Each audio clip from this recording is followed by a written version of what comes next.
Hey everyone, just want to welcome everyone for our first live episode of Out of the Woods, a Cyborg Security's threat hunting podcast. We're going to be covering a lot of burning topics, some of it relating to threat hunting specifically. But this podcast is going to be a bit different, mainly because we're recording it and it's not just for you, but kind of with you. So we're trying to bring in anyone's comments, thoughts, and things into the podcast as we discuss various topics. And we've launched our very own Discord server for that specific purpose. So you can be fully interactive with us. And with other threat hunters from all over the world, we can all kind of come together and kind of have some thoughts and hopefully good tidbits that are of benefit for everybody. So check out the welcome message for the link to our Discord invite and head over to the Out of the Woods channel. That's what we'll be monitoring. That's what we'll be looking at. And there'll also be some things that you'll see pop up in there to kind of participate in some polling and stuff like that too.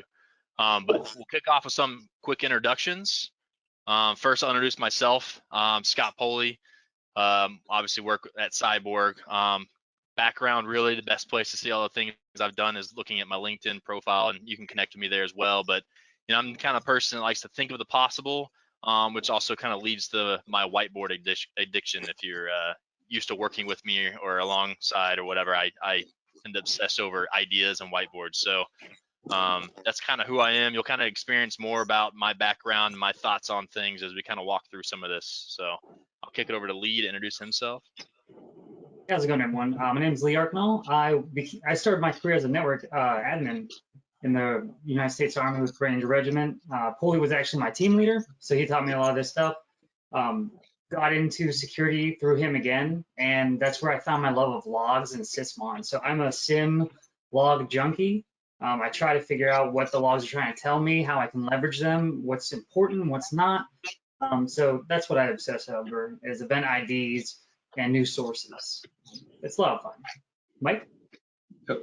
Hey, I'm Mike Mitchell. Kind of cut my teeth in cybersecurity as a security engineer at an MSP, so I got to see how kind of the back end works, all the engineering, help manage the service that they provided. So I've been on the enterprise side, and I've also been on the product side as a sales engineer over at Swimlane, also helping to build a lot of functionality. So having an opportunity to build Cyborg from the ground up was exciting to me. So more of an engineer than a salesperson at this point, but hopefully I can bring a different take, seeing how I've kind of seen both sides of the coin. It'll obviously be interesting to see if we all agree with how we think about different topics. So we'll dive into that. Also, if you're seeing the Discord channel, you see that there's a future cocktail. We're trying to kind of keep this light and fresh. So the cocktail that we have is called the Hunter. We'll kind of talk through the ingredients later, but you can check that out. And then if you want to give it a try and leave some feedback, feel free to on our channel. That's what I'm drinking here. It's interesting, I'll say that.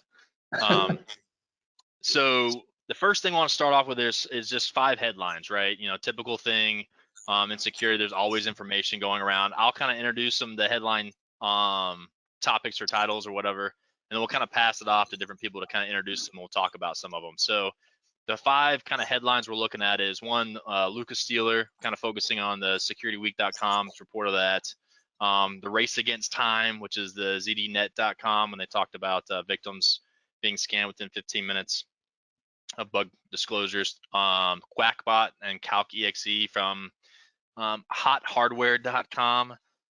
Another article on Fin7 from the securityintelligence.com, and then the MS Exchange IIS based stuff on Bleeping Computer with increasing hacked IIS backdoors. So I think, Mike, you were going to kind of talk through one of the first ones. Let me go off mute. So I know Lucas Steeler, and that's an interesting one, and something that we're starting to see now, where you have these actors, you have these authors of malware starting to produce their source code and give it away to the broader community, whether that be in a forum, GitHub, some sort of release of that code. And it really allows that code to kind of proliferate through our environment, through the security world. Other actors and bad actors or malware authors can pick that up and manipulate it and tweak it, use that as a base, expand upon it. So we've seen that with quite a few different malware strains to date. So one of the interesting things about that, and something I want to kind of bring up, is knowing what I know about programming and coding. It seems like you can glean a lot of information about the source code, the base framework, if it isn't manipulated in a wide fashion. But it seems like threat hunters, malware researchers, digital forensics experts, with that code base in the wild, if they can get their hands on it, it seems like there's a way that you might be able to build, whether it be a hunt or a detection, or at least understand what that core code is doing to protect against it. So in y'all's experience, I mean, is that something that y'all had to deal with in the past, especially where you came from and what you used to do, previous to Cyborg? Yeah, I'll jump in there. I know one of the biggest things that stood out was the fact that, the shared code, right? That's something like, it's funny because if you go now and look for it, it's already taken down. And, Right. So I feel like it's almost like you've got to be kind of paying attention to these things, because there's a lot of advantage of pulling this stuff down so that maybe you can emulate it, see how it actually works running live if you want to, or you can see for possible things that would stand out. That's like a huge asset, and especially if you're part of a community and if you have access and you're able to share that out or have those conversations about things you find, that's also really huge. But God, I remember dealing with information stealer alerts just from like standard AV. It was like my least favorite alert and the ones I didn't care about, but it seems like they've increased their capabilities, right? It's not just like, let's steal stuff from the browser and let's just fingerprint your machine, So I thought that was an interesting take on that. But I don't know, Lee, what have you thought about for this one specifically? So it was weird, and I like the idea that it was leaked. Possibly some security researcher gets out there, can assemble it, and really start picking around and see what it really does. And then you can not only build AV detections, but then you can build on the TTPs and behaviors that it exists. But two things that stuck out to me, and I am not a programmer, I'm not a coder, that's not what I do, but I have seen, going through Intel reports over and over, that the Rust language is just starting to come up, right? And I mean, I know the normal languages that I'm looking at, but I have no idea why that is. I've looked up Rust and seen that it's like easy to use, but I'm really hoping that some of our viewers can like really weigh in on that, because I don't know what that means. Maybe it'll be easier to write detections, or maybe you're easier to disassemble, who knows? But also, whenever something like this happens, I kind of put on my like Intel hat, right? You wonder what happened in the underground that this, what caused this? Was it, the access broker? Were they burned? So all of a sudden they're like, oh, you know what? You didn't give us our crypto, or you leaked information about us, or you didn't do business with us, so we're gonna leak your source code, which is cool, because maybe that puts that, whoever the actor is or the threat group behind a couple steps. Or I forget which other malware did this, but they leaked the source code and then they came back with 2.0, which could cause like almost like a curtain, where the old stuff is now being used by everyone because it's out there, and they could kind of hide behind that activity with their newer stuff that, maybe not as easy to detect. So Yeah, I was gonna say, one of the things when things get leaked, right, it's almost like it's worth paying attention to, because you'll likely see it more often, just because now it's out there. Now people might find the use for it if they want to. So it's almost, you got to kind of put on your radar, even though it might just be an information stealer at this time. But there might be techniques in there that, are shared by all. So yeah. Yeah, and knowing the programming lifecycle and how much work those guys are probably putting in to create that malware, I think, and Lee, to your point, it being kind of a curtain that is thrown up over the rest of their production, the next V2, V3, or whatever it is, it kind of distracts from the next thing that's coming out. So that's a pretty good point to make, because these guys that are doing this, they're probably having to constantly iterate. So I think if they make a breakthrough in that iteration, they're probably saying, okay, let's just get rid of this. Let's shelve that piece of source code and let's give it away and confuse the community, and let's go this route next time. So that's a good point. Cool. So I'll probably break away and look at the next topic, right? The race against time. So, this one's interesting to me because the article is really about, hey, something gets released. And then 15 minutes, then there's like, after the bug's been disclosed, there's all this scanning activity and people trying to exploit it. And part of me feels like it's that like fear and doom, right, mentality of reporting, because like, yeah, this stuff happens. And I feel like, researchers are looking for the same kind of stuff as well as, hackers or whatever you want to call them, adversaries. But, I don't know if you guys have ever heard it, but I've heard the trope, it's patch Tuesday, exploit Thursday, where it's just like, okay, like patches come out on Tuesday. So what do people do? They want to figure out what was being patched, do some, diffs on the binaries and figure out what changed so they can write exploits for things that don't get patched right away. So I think this problem has kind of always existed.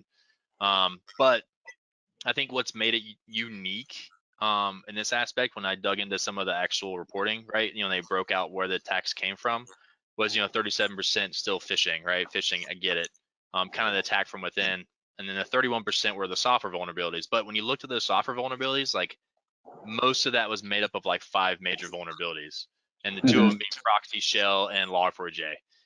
And it's kind of like the obvious, like one, like what they give you, like proxy cells associated with Exchange. One, it's a huge target. People are going to have it, and then I've seen where Exchange has been leveraged so many times that take over an environment when it's improperly configured. And then you've got Log4j, where it just existed everywhere. People didn't really know it, so it was a long-lasting, hard challenge to solve. So it's almost like you really got to have that preparation and know where things are and how things sit to kind of deal with this to begin with. And I think that's kind of some of the message there from my perspective is, how are you positioning yourself, right? And is this an issue with, so is the vendor finding this vulnerability? And then a lot of times it's a researcher finding the vulnerability in the platform. So, and this is interesting to me. So like you have the F5, the big IP vulnerability recently. Log4Shell is a little different because that was a kind of a backend module that was, included in Apache. But any of these vendor type of vulnerabilities and exploits, I feel like there should be some sort of private communication with their customer base to say, look, this is a problem, we need to patch this, if they can find it first before the researcher comes out with it, because ultimately the security is a problem for everybody, right? It's the customers, it's the user base, it affects a wide amount of people. So it's, it's like a bank saying, yeah, there's a problem with our bank vault or our backdoor to the bank, and letting everybody know that, rather than just letting the people who run the bank or the customers who are using the bank software know first, so they can fix their problem before the rest of the world knows about it. So I feel like there should be some sort of private communication, first notice to the customers and the users that are using the software before it becomes a wider base. And that's just an issue with researchers, journalism. They want to get the news out first. They want to be kind of the clickbait. If it bleeds, it leads, right? So I think that's where you get into some problems with some of these vulnerabilities and exploits. They always want to name the CVE. Yep, exactly. It always makes you wonder though, like with all these bug bounty programs, I mean, like they're doing a great job. And like I said, that's not my line of work, so I'm always impressed with people work on doing that. But you wonder, what are the organizations doing? What are the vendors doing to help do that internally? I know we can't find everything, but you kind of hope that your internal guys are doing the right thing. Which is like no knock against them. That's way above and beyond me. So I applaud their work, and it's important. But one of my biggest, I think, takeaways from this article was what organizations can do, and it's the old good luck keeping your database of your assets up to date, keeping that fully detailed, knowing exactly what's on every computer, where that computer is, what software, what services. That's a pain for any organization. But that would probably be the best way around this, is that as soon as that patch comes out, you can get 100% coverage. But we do our best. Organizations do their I was gonna say, I don't know if have you guys heard of virtual patching? So something that I think benefits some of these cases, right, where if you have like a WAF, a web application firewall or reverse proxy sitting in front of these, that gives you the advantage to possibly look at that exploit code and see what is actually being thrown. So you might be able to build, certain preventions based off of that to kind of protect yourself in these circumstances. Because something comes out quick, especially when it gets publicized, exploit code gets out, you expect it to be used pretty quickly.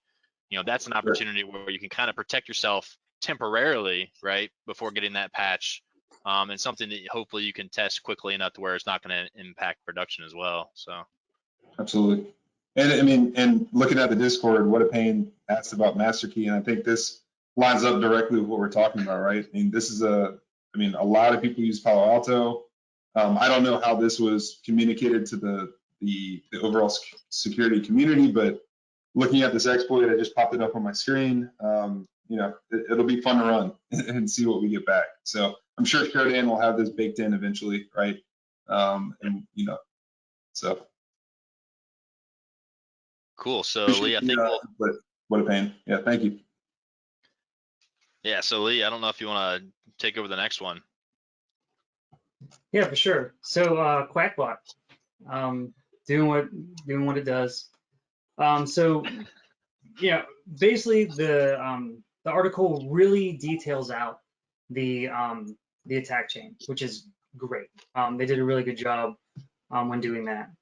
And what that leads into is, and what I do at Cyborg is basically I look at these articles, I look at those attack chains, and I say, all right, where are the opportunities to capture that activity and hunt for?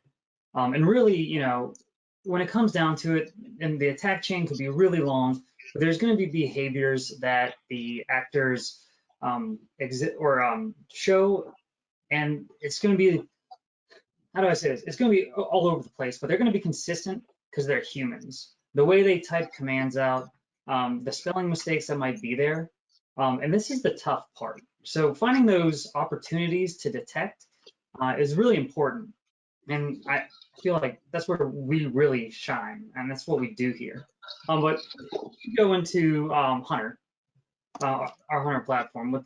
What we're looking at and what we've already created is actually a hunt package collection on Quackbot. Now, if you're looking at my screen, you'll see a bunch of stuff is trial lock because that's I have the community package.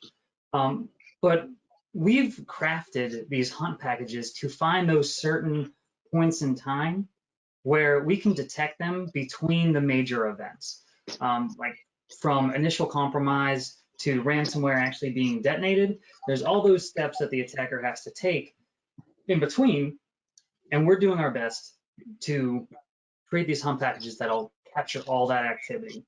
And we've mapped to the MITRE ATT&CK matrix, which always helps with finding out what stage is the attacker possibly in. But what I wanted to show is, one of the packages that Quackbot or has been associated with Quackbot activity, and that's suspicious scheduled task being created, where the encoded PowerShell payload is executed from the registry. This we've found in articles, open source. Then we dive in, just like the article that you see detailing the Quackbot and calc.exe, and we pick it apart, and what we try to do is operationalize it. And I think that's the toughest task that a SOC analyst or a cyber threat intel guy or a threat hunter, that's the hardest part. Gathering information is easy, but what do we do with it next is really where we shine and where we help everyone out. So really what you get with this hunt package is not only can you see what tools that we support currently, but really we give you the overview of what we're looking at. And if you need a quick description, say, hey, what are we looking for? Malicious PowerShell activity, it's listed. We see, scheduled task command is executed to create a task utilizing PowerShell to execute base 64. Gives you a quick description of it. Also, we have a query logic table that if you do have a tool that we are currently not supporting, we give you the logic behind it. We provide the fields that are necessary to capture this activity, and we give you the values as well, and also the condition.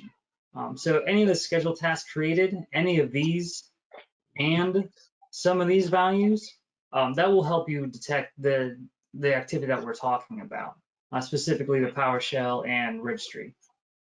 We also provide you with some analyst notes and threat description. Basically, this is giving you some background information about previous attacks or things that the adversary is known for. We also provide the reference. So if you want to learn more about where we got this from, you can jump in and grab the URL and go look at yourself. And not only can you learn a lot more, but you can almost verify that what we're doing is either correct or close, or maybe you have a better idea of how to do it. And but we would like to give you the source more as, we try to stay away from being a black box. So I believe there was a quick question. Someone was talking about where they actively pick up IOCs as they happen, and they use that for some of the hunt stuff, flag those. What's kind of our approach and why we think that's important to do, but why we do what we do. Can you speak to that a little bit? Are we talking about hashes and IPs and file names and stuff like that? I'm guessing like a multitude of IOCs associated, yeah. Okay, so what I like to do and what I consider the threat hunting methodology is we try to stay away from, or I should say, we don't create hunt packages based off of specific file names, specific hashes, or IOCs like that. Now, what we do is we try to find values that are consistent in a way that either using regex or we know that it's always in the same place, like stored in a registry key. But when it comes to those IOCs, it's really important because if you look at the DFIR report and you find a bunch of hashes, the first thing you can do is gather those up, put them into a list, search on them in your environment, and say, are we already prone? Because if you are, you have a great resource and intel report to look back at and see, all right, so what can we go from, or where can we go from there? I like to call that the police blotter, right? You got that. Here's everything to look back on, right? See if I was part of those reports. Yeah. Right.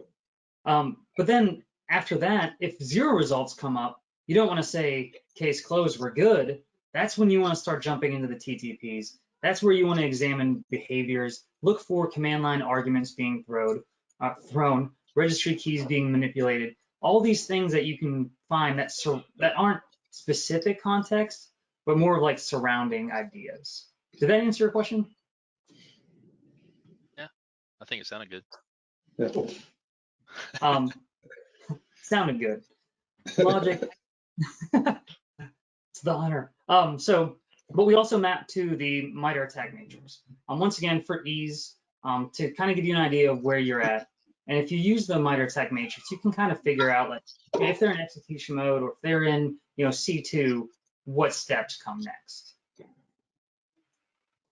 Drink break. Drink break. The hunter. Brought to you by the hunter. Then we also provide some response actions. The analyst runbook kind of says, how can you identify a true positive? Because we're giving you all this information, we're going to give you the query, we're going to give you an emulation package, which I'll get to in a second. But what does a true positive look like? And then the mitigation recommendations are, what next steps can you take during the hunt to really start gathering more information, really start building those relationships between activities that can give you a bigger picture, because that's what threat hunting is really about: building relationships, giving getting as much information as you can on the attack, and then handing it off to the IR team or the SOC team. And if you are one of those analysts or professionals out there that you're doing it all, Godspeed, I guess. But that's tough. But so back to the content. Now, if we jump in, what we can take a look at is, what does it really look like? What does the query look like? You can see that in Splunk, we map to multiple log sources. We got Sysvon, we got EDR, we got win event logs. But really, the difference is the fields. So whatever log source exists in your environment, we kind of give you options to use. Now, if you have Atomic Red Team in your environment, that's great. You can download this validation package and run it, and it'll provide the logs that are needed for the query to work. And then you can detect the activity, and then based on, if it's a hunt or a behavior, and the hunt being more of a wider net, you're kind of like, I have this hypothesis, I'm going to throw it out, I'm going to see what data I get back, and I'm going to slowly churn through and weed, false positives out. Or a behavior which is like, this is really specific to this one attacker. You get a lot less false positives back and more true positives.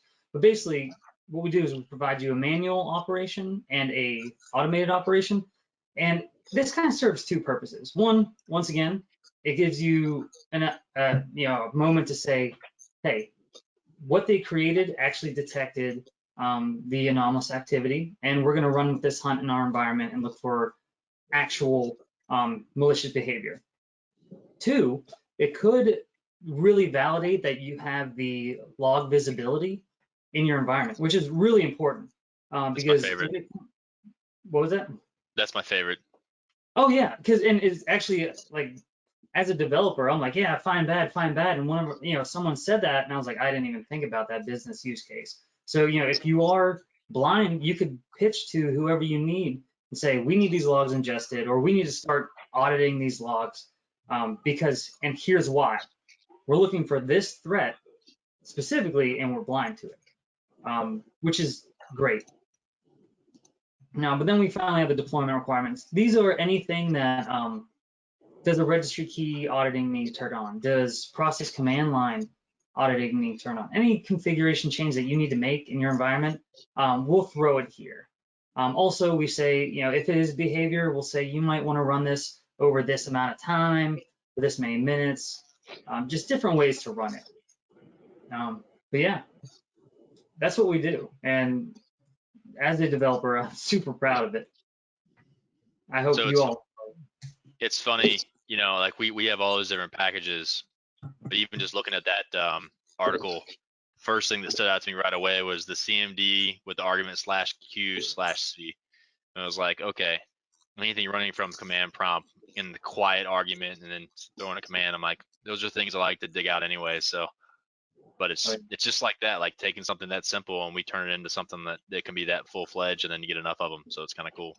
And I know there are some really good analysts out there and good professionals that they know this, but growing up, or I always say this, and it's not just because I work here, but my first 4 years as a SOC analyst was rough.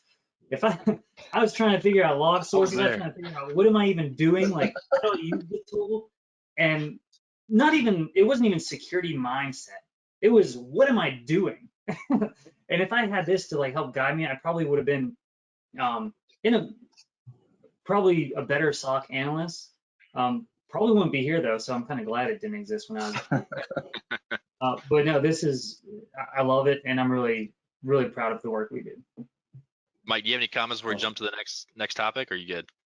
No, I mean, that was a great walkthrough, Lee, and I think just going back to the question I was asked about the indicators of compromise. I mean, we always talk about behaviors and TTPs, but the thing that, over the 100 of conversations that we've had over the past couple of years is the IOCs do a really good job of blocking and tackling, right? I know they're ephemeral and they change often, but we're seeing organizations use that threat intelligence to guide to the hunt. So you can either use the hunt as a proactive approach to finding the bad in your environment, or you can use it as a reactive, right? So if an IOC fires, there's an alert, you can still hunt. You're still hunting for the bad thing.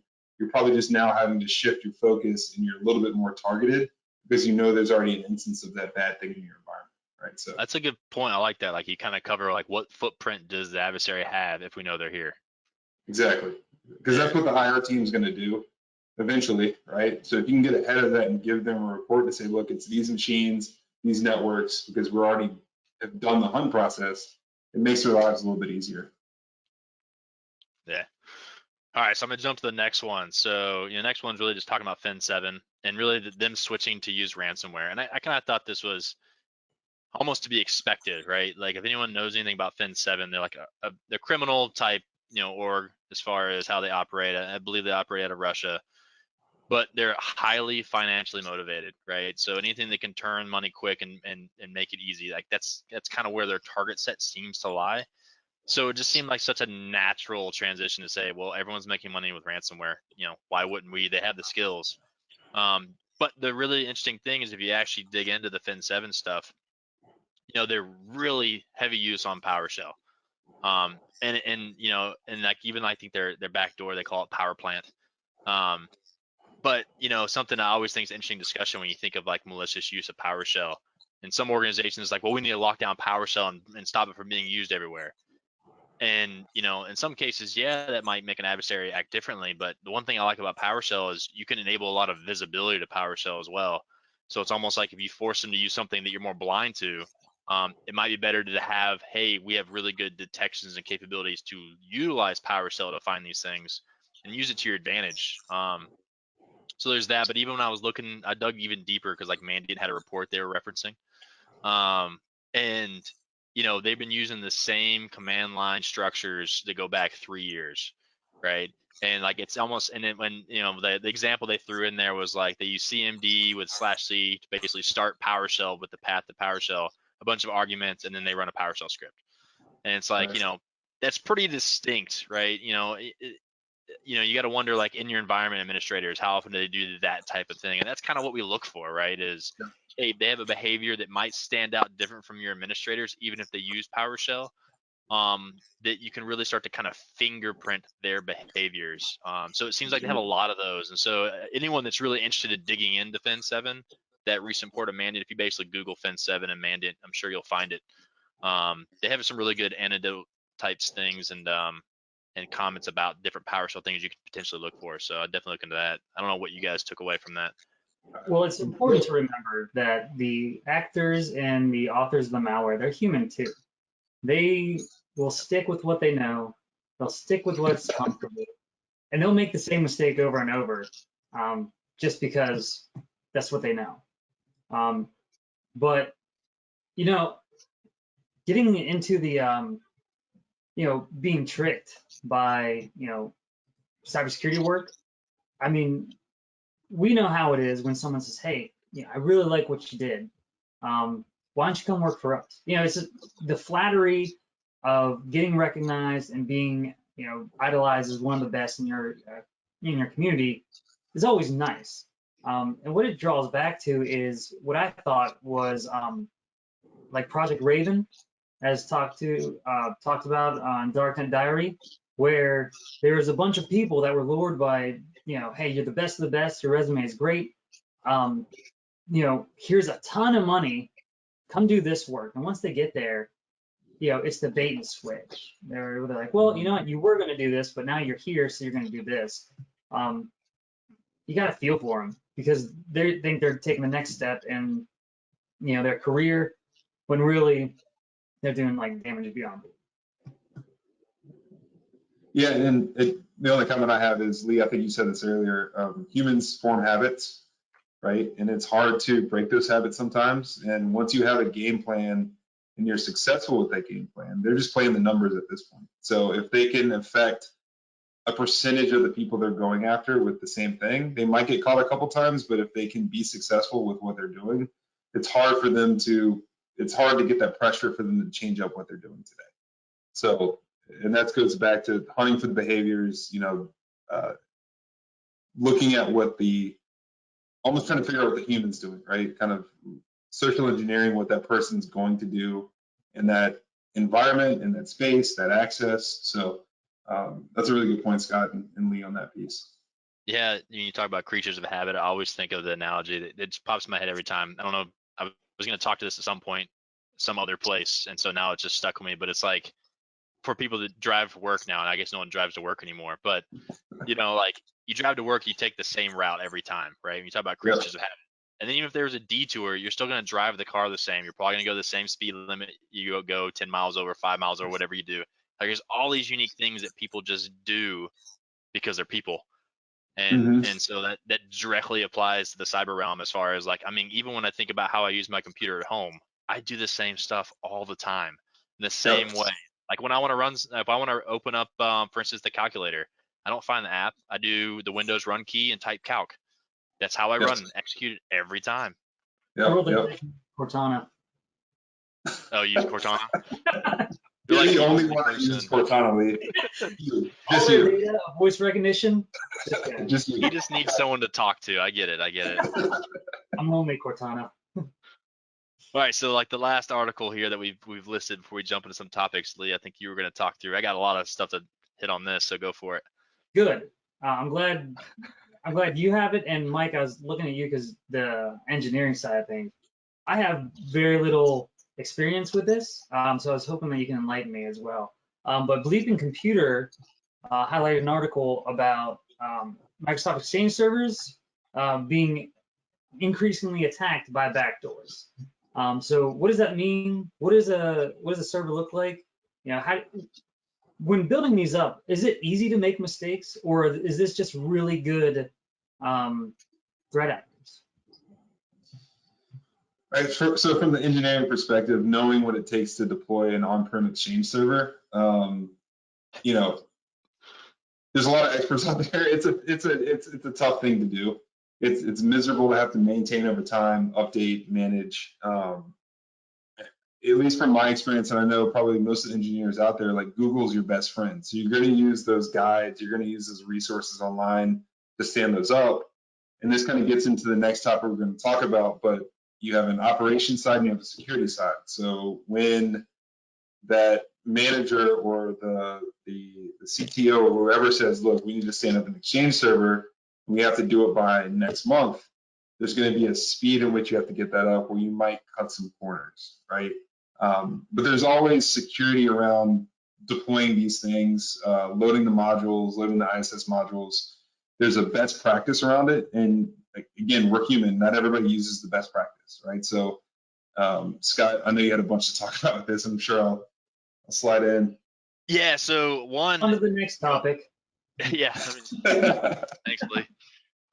Yeah, no, the big thing I liked about this was when you think of any web server being pwned, whatever you want to call it, it's all about web shells, right? And then it's, the reverse web shell or the web shell. And those things you can kind of look for where connections are originating, right? Something is originating from inside going out, kind of obvious when it's a web server, or when you have those really long standing connections. So there's kind of typical ways where you can look at some of that stuff.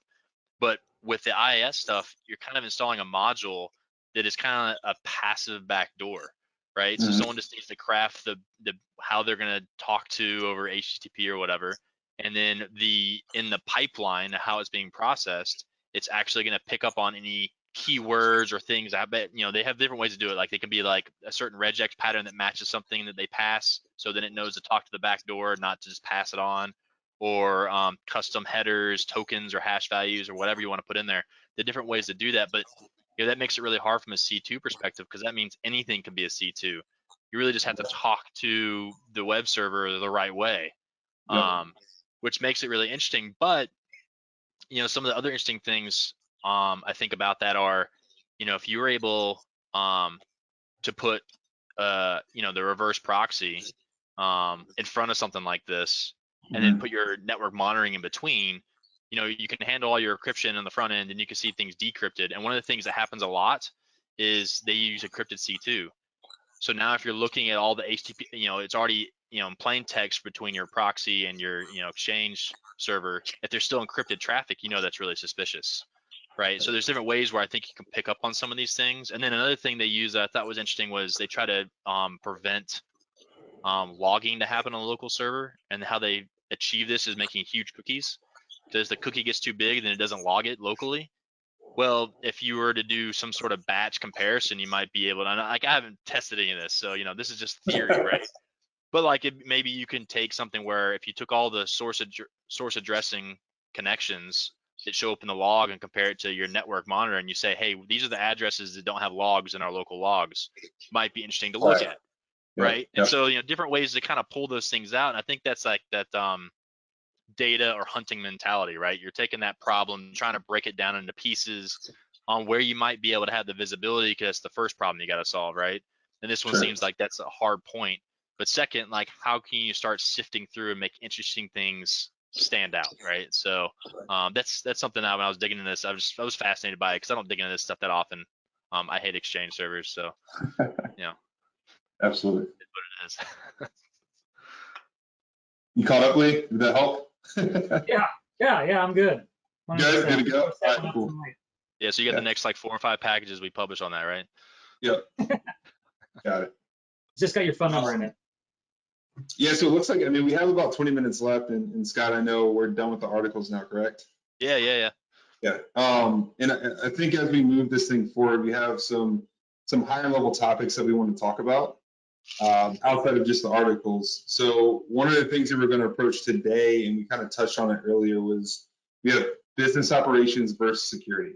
So this is something that every IT admin, every security analyst and security engineer, anybody that's ever worked in the enterprise has probably had to deal with, right? There's a speed in which business operations need to get stood up.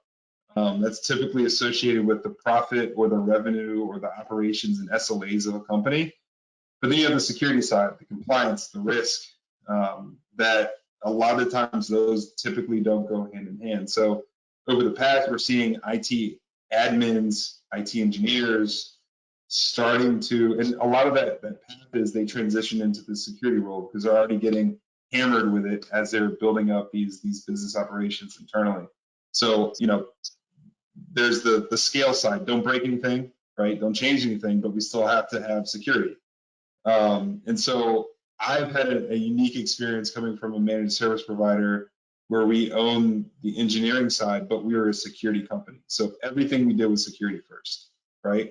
We were selling a security product. We had to be secure. If we would have gotten hacked as a managed service provider, as we've seen in the wild in today's space, it causes a lot of problems. So we had to be buttoned up on what we did from an engineering and IT perspective. But there are other organizations that aren't security focused that are delivering a product that is outside of the security realm. So I know Scott and Lee all come from interesting backgrounds. So I kind of want to tee that up. Like, how have y'all had to deal with that from an analyst perspective? Or, you know, Scott, I know you built out, you know, SOCs before, right? So that all kind of gets pushed down, you know, down the hill. Yeah, gosh, like the hardest problem is one, trying to change your visibility and being agile with that, where things you need change or configuration changes on operational type equipment. And it's just like that testing life cycle, the push and shove that happens there. You know, it's a relationship. You definitely need to have a good relationship with those people that manage everything.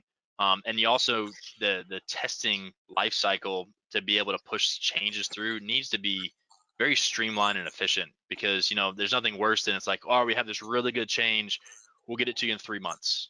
It's like, okay, Right. I mean, that's cool. We're accepting the risk for 3 months then. That's basically what you're telling me. And as long as Right. someone signs off on that, I mean, that's the security folks. Hey, if someone wants to sign it, go for it. But we got to make sure to communicate that correctly. But I've also seen, so I've participated and helped with I don't know if anyone's heard of the Cyber Shield exercise the National Guard does. It's a really cool exercise. If anyone ever has an opportunity to participate or get their companies involved with that, I fully recommend it. We did for a few years. But that's a great example too, where the exercise National Guard's coming in, have their scenario. They're gonna basically help a private industry with some sort of hacking incident, group, APT, whatever it is. And that security mindset of, hey, we're getting attacked, we need to respond and harden something. You can see how not understanding the business processes that can get in the way, and how often that has broken something, like making changes without authorization, or trying to block something you think, hey, well, this is an easy avenue. It's like, well, yeah, you can't block email though, right? Like, some things that we would say is obvious, but in those types of exercises, that stuff stands out. And it was kind of a good way to add light to, yeah, we want to do things quick and fast, and security want to respond, but I saw where it can break things very quickly too. So you got to kind of understand the balance between the two. So yeah. Do you, But do you think? big thing is agility. Do you think having security-minded management would help? Right. And I know, we've seen in the wild where budgets always aren't aligned with business operations when it comes to security. And I think this goes into a whole other conversation around risk and security insurance, cybersecurity insurance. And there seems to be an offloading of risk to, if something happens, we'll just get paid out for it, right? Yeah. Like, we're covering our butt on the insurance side, but it seems, to your point, if you can sign off and be like, look, this is your risk, and push it up the chain, it's not on you anymore. You've identified the problem, you've communicated it, Right. and now it's that upper level decision whether or not they do it. Well, I definitely feel like security people should never be the ones that sign for the risk. It's definitely got to be the business. So Yep. always push it that way. But the other thing is it's I've always thought of security as not so much what technologies you deploy, right? It's really people and process. So when it comes to how you're going to address, how flexible, agile, what you want to change in the environment, whatever, you just have to have really robust processes that aren't overly complex, right? Sure. Like it should be easy. It should be easy if you want to change something to be able to test it. That should just be a no-brainer. And then Yep. the test should determine whether or not you do it or not, right? But if it takes too long and you're backlogged on that, don't have the right resources, the tech, that's where I think where people hurt themselves the most.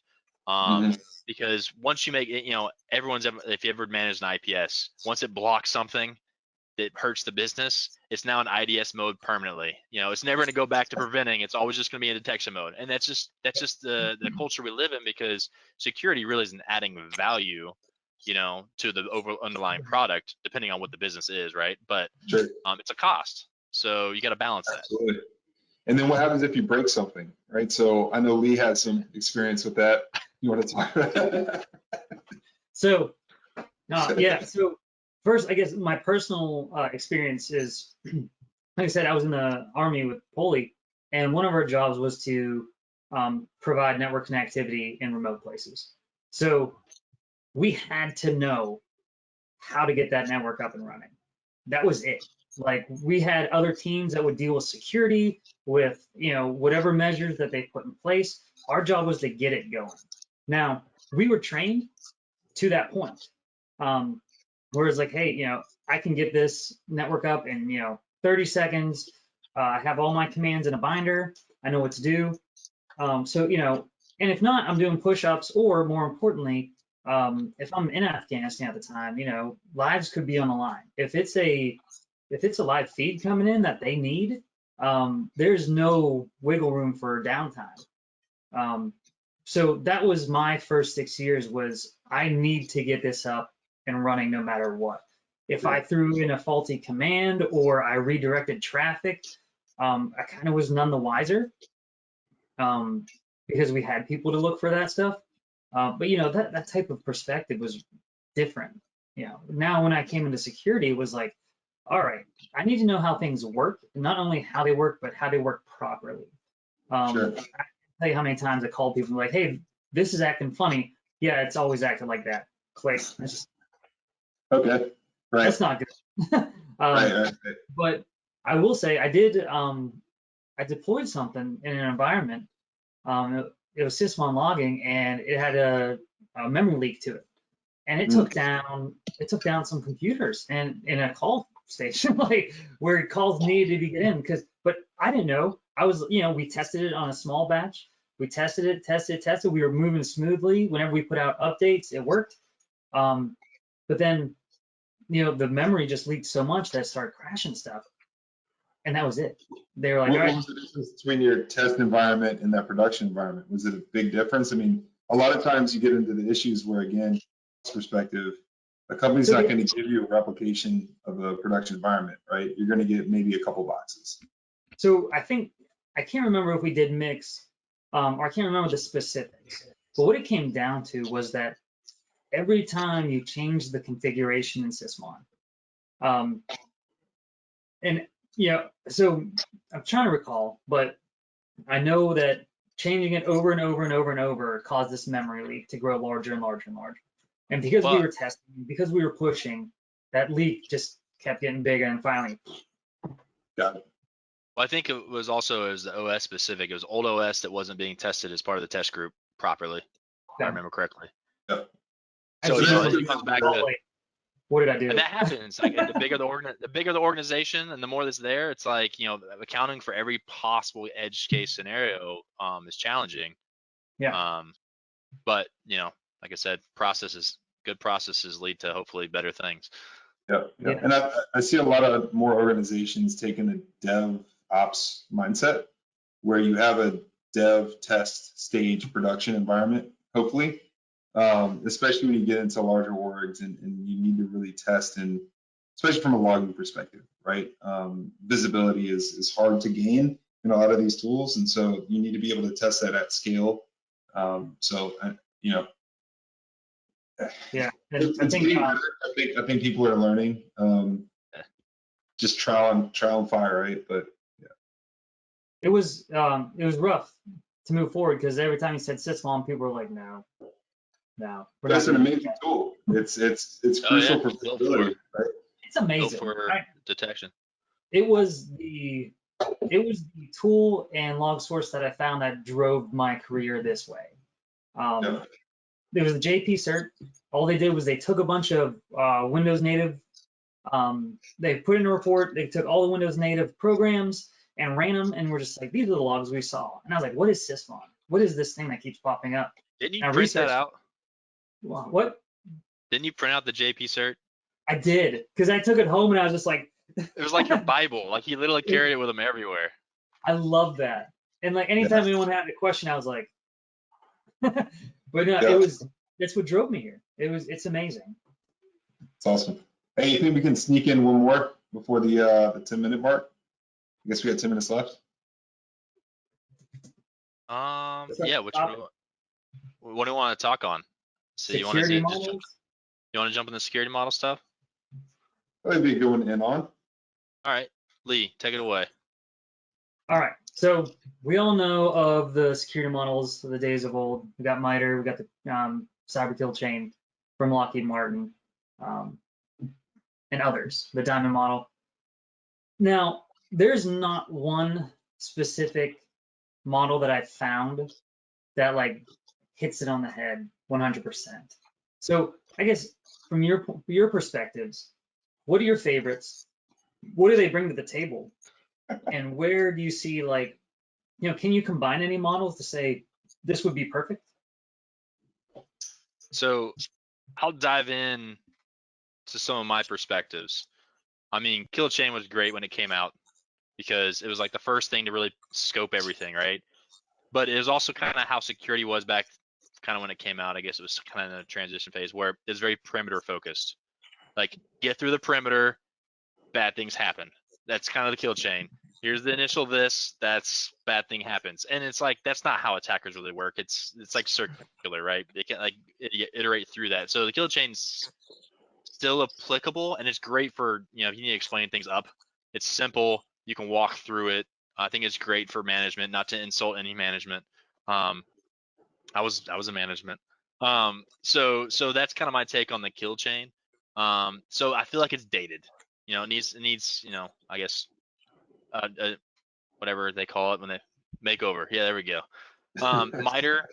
MITRE's great. I love MITRE. It's used in a lot of places. It also really helps with some metric based stuff, right? If you want to see like your coverage, your detection capabilities, there's a great breakout there. The only problem I really have with MITRE is it's like a retro look of things that have happened, but doesn't necessarily help for things that haven't happened. It's kind of like that, here's things that we can at least account for, which means they're valid, but it does, you can't just say, oh, we can cover all MITRE, we're good, right?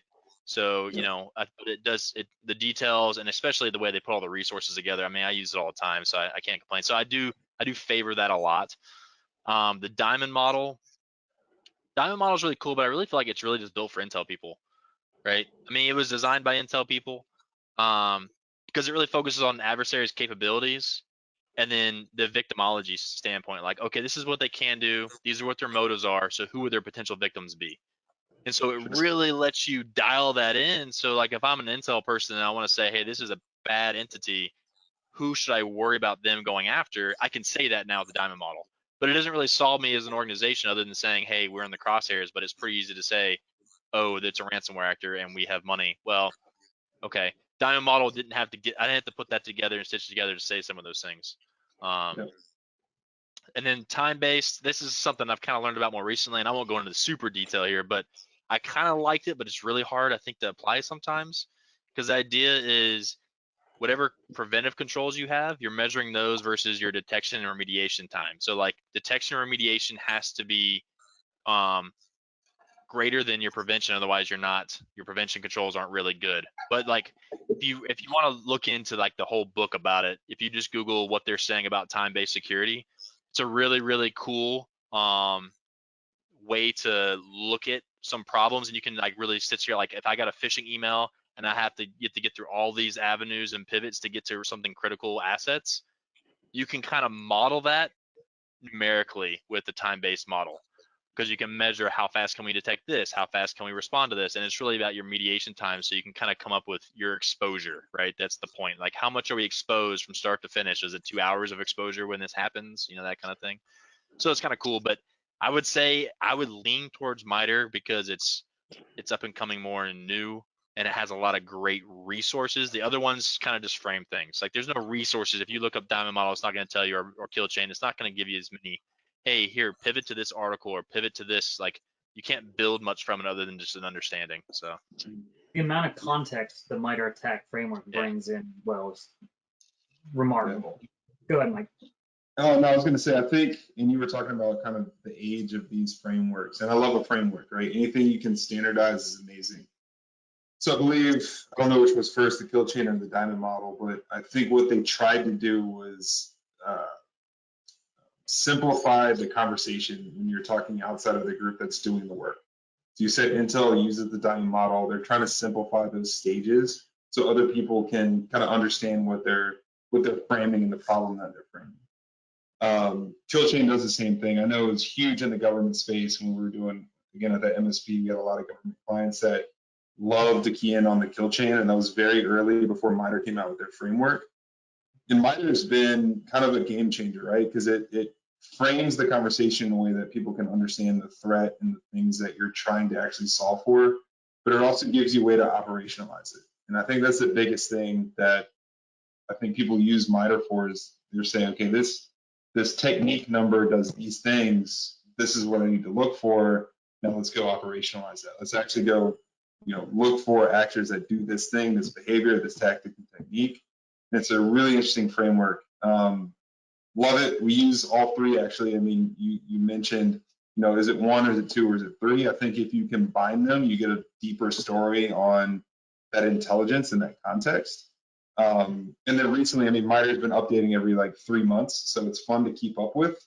I'd be really curious on what version most of the enterprises are using today, because it is hard to establish a framework and then have to update that in 3 months, and update that in 6 months, and update that in another 6 months, right? So to follow that along causes some engineering headaches, but it's all, it's moving into a place that you can now operationalize these tactics. And one of the things, again, shameless plug, that I've seen is that people say, okay, look, there's a technique, call it command line scripting. And in a DFIR report, it says this actor does command line scripting or whatever technique they're going to call out. The problem with that is that there's probably 100 methods of that particular technique that they don't drill into. So it's very important not to only look at that technique or tactic, but also contextualize it with what that malware, that actor, that threat's doing, because there's 100 different ways to do a bunch of different things, right? So that's probably my biggest frustration with some government-based reporting, is when they give like a list of MITRE techniques. I'm like, oh, that's really cool, because I know kind of what they do, but how are they doing it? Like okay, I can monitor this, what I think it is, all day long, and then I'm still stuck maybe missing it, and then it's it's me. So I want to make one more comment before we go, but this was from What a Pain, talking about different PowerShell log sources. So there's PowerShell operational, there's PowerShell script block logging. If you do have command line auditing enabled, if you're ever looking for the get item, new item, set item, and you're wondering why you can't find that in the command line, it's because that's in the PowerShell script block logging. That's where you can find out what was in PowerShell scripts. You can find out a lot of more information based off of PS1 files. Great source, and I agree. You should probably turn that on and start ingesting them. They're great. I think it also, if something is obfuscated or encrypted, I think it shows it after that, so you actually get more of the clear of what that is too, which is kind of cool. Very noisy though. Watch out. Yeah. So coming up on that last minute or so, one of the things we want to cover is, if you haven't tried the Hunter, You can scroll up in the chat. I'll cover it. The ingredients are really 1.5 ounce of mezcal, 3/4 ounce lime juice, 1/2 ounce of agave nectar or honey. I used agave nectar. I haven't tried it with honey. And then you fill the rest with ginger beer and then top with a lemon twist. Something I added to mine was I had habanero salt on the rim. My lips have been tingling the whole time, so I've been trying to work through this with like a tingly. Yeah. Luckily, I'm able to talk still. I didn't think a live podcast was hard enough. Yeah. So I mean, it was pretty good. I'll give it. You know, if we did a scale out of 10, I might give it a 7 or a 6, somewhere in there. But yeah, it's new to me. I've never had mezcal, so. But, and then the next one we're doing the DDoS daiquiri, right? Is that what it is? Yes, it's the DDoS daiquiri, the next recipe we're going to do. So I participate. I'm allergic to mezcal, so I've just been drinking straight whiskey. It's been great. So next time I'll try to participate. All right. I just want to thank everyone for participating. We enjoyed having the conversations, and I think this kind of ends the first podcast. Feedback's great, so we can make this better and make it what you guys want. Yep. Yeah, thank you all. Love the input. Keep it coming.